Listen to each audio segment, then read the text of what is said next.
Нияз әфәнде, неге бұл конкурста яңа исемнәр шул кешеләр бар диярлек? Бүтін кеше шул исем, темага язалар, шул исемнәр. Ник сіз ул сорауны миңа адреслыйсыз? Чөнки сез театр тәнкыйтьчесе буларак, бәлки моның сәбәбен беләсездер. Юк, белмим. Ул гомер буе шулай булган. Менә мәсәлән, ике яңа исем ачыкланыр. Яңа дип барбер алар иҗат итәләр, но конкурста әле аларның теге зур нәрсәләр булмады.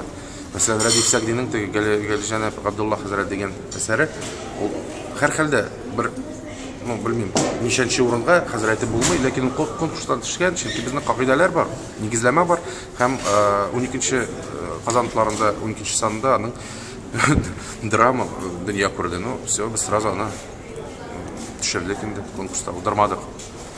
Менә андый нәрсәләр булып чыга. Бик күп нәрсәләр белән бәйле.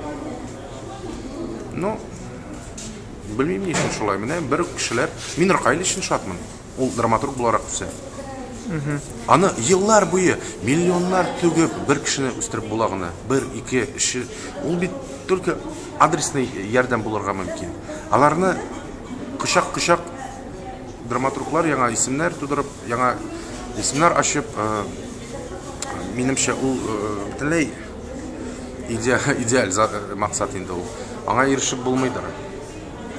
Менә берничә, менә бу конкурс барбер 3, 4, 5 кешелек авторны бирде. Хәзерге көндә урыслардан башка бер нинди милләттә Россиядә андый байлык юк. Урысларда да әллә ни түгел, чөнки новая драма дигән стилендә, юнәлешендә, хәрәкәттә яза торганнар, инде алар бүгенгә генә кала. Минемчә, аларның күбесе ул пьесаларның теге чернухалар, ниләр, алар бүгенге көнне генә тасвирлыйлар, бүгенге көн генә көн кадагына туры килә инде әлбәттә, ләкин иртәгә алар турында беркем дә искә төшермәячәк. Безнең все-таки андый нәрсә юк.